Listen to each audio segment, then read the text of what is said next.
holding the powerful accountable and getting results. Shut the camera there. 8 on Your Side, Steve Andrews investigates. An 8 on Your Side investigation gets results. Our reports about this veteran's exposure to toxic herbicide got the attention of Congress. Help may be on the way now for tens of thousands of veterans.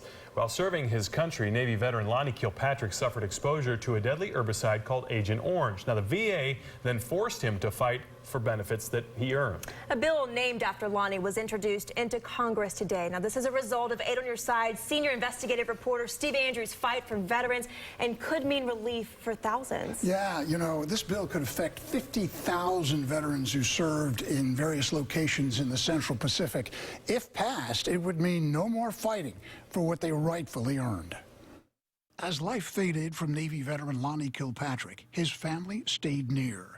Daughter Cassie recorded some of Lonnie's last words about his imminent death and his 10-year struggle with the VA over disability benefits. Make something make it count. Make it count is now the rallying cry for veterans like Lonnie who served on Guam and were exposed to toxic herbicides.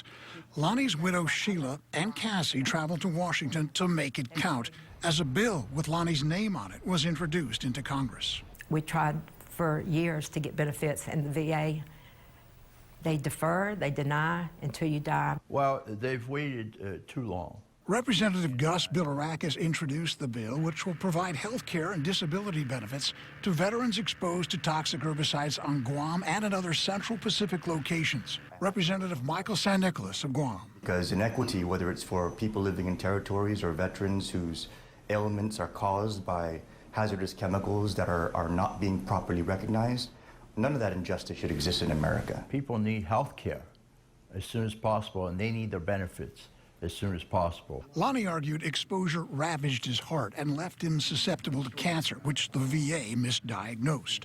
Over the course of a decade, the government repeatedly denied his claim for disability benefits. That is unacceptable. 8 on Your Side took up his fight. We asked Congressman Bilirakis to get involved. This shouldn't have to happen. All these people shouldn't have to wait any longer. I mean, they went and they served their country, and for the VA to forget them or deny them, it's so wrong to me. Lonnie won his claim, but lost his battle with cancer days later.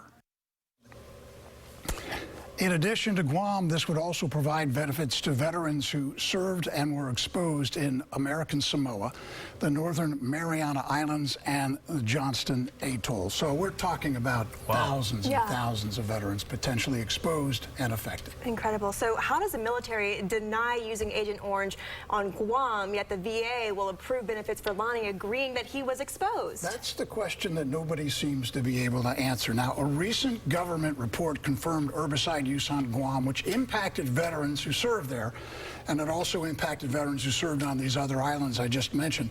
One Lakeland veteran admitted spraying hundreds of thousands of gallons of Agent Orange there. And, you know, I think we get a little bit hung up on the term Agent Orange because herbicides that contained chemical components that were in Agent Orange were used in these various locations, and those chemical components are deadly. Wow. You've worked awfully hard on this. Yeah. Great job so far. Thank you for that. And if you have a problem you want Steve to investigate, there is the number on your screen. Call our 8 on Your Side helpline is 1-800-338-0808.